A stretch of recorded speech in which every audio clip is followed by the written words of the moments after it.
All right, time to take a look at the forecast with 4029 meteorologist Robert Suhr here in studio with me tonight. Yeah.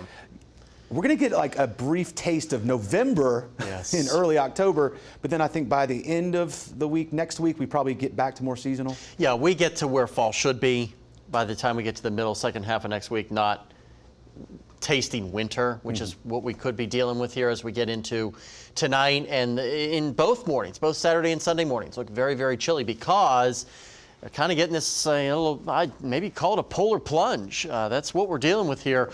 All of this cold Canadian air filtering down into our area throughout today. And this entrenches itself as we get into tomorrow as well. The entire area, most of the South, seeing all these below average temperatures, which is going to make our weekend very, very chilly. But thankfully, we're right on the cusp of the coldest air. So no frost advisories from the National Weather Service. Now you get just north, you get into McDonald County, Missouri. They are under a frost advisory in all points north. You get on I-49, you're going to be under a frost advisory all the way through Kansas City, and then on I-29 all the way up to the international border. That's how this cold means business. This is the first real cold shot that we've seen this fall. It's not going to be the last either, trust me on that one, which is why the weekend's going to be so chilly. Very chilly to start Saturday morning, only warming into the lower 60s by the afternoon, upper 60s by the time we get to Sunday. No clouds to worry about, lots of sunshine, but the sun, it's going to do its best to warm things up, but it's going to struggle. 60s in the River Valley, lower 70s by the time we get to Sunday as well, and we don't have to worry about anything in the way of cloud cover. We got some leftover clouds from that frontal passage now in Lowell. You can still see the camera doing a little bit of wobbling from those gusty north winds. Those clouds have made it into the River Valley as well from atop Kavanaugh Hill.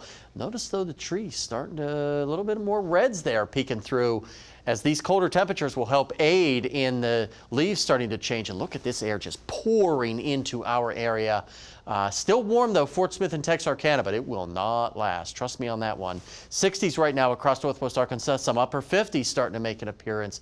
But into the River Valley, big, big difference. Some of you may go from using your air conditioner to your heater if you're traveling between Fort Smith and, let's say, Bella Vista tonight. But nice and quiet, really nothing to worry about. By tomorrow morning, though, upper 30s are what we'll be dealing with, mid-40s in the River Valley. Lots of sunshine tomorrow, really nothing to worry about. But chilly if you're firing the grill up for the Hogs game.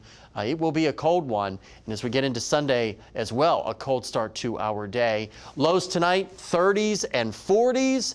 And because of the winds, we'll be dealing with wind chills in the upper 20s and lower 30s across northwest Arkansas, but temperatures rebounding into the 60s for tomorrow. There's a look at the extended forecast. Lots of sunshine the next couple of days, but it will be breezy. Watching for some rain by the time we get toward the middle part of next week as temperatures start to moderate. Same thing in the River Valley. Lots of sunshine before clouds return, rain chances return, and the temperatures start to warm back up closer toward average. Forecasted for Vian, we forecasted 77. We got up to 80 degrees. That means that Mark of Fort Smith is going to win the Darby-Bybee umbrella, and we'll take you to Alpena, right on the Carroll-Boone County border. Tomorrow, forecast a high of 60 degrees. We are going to go back and check the sports world.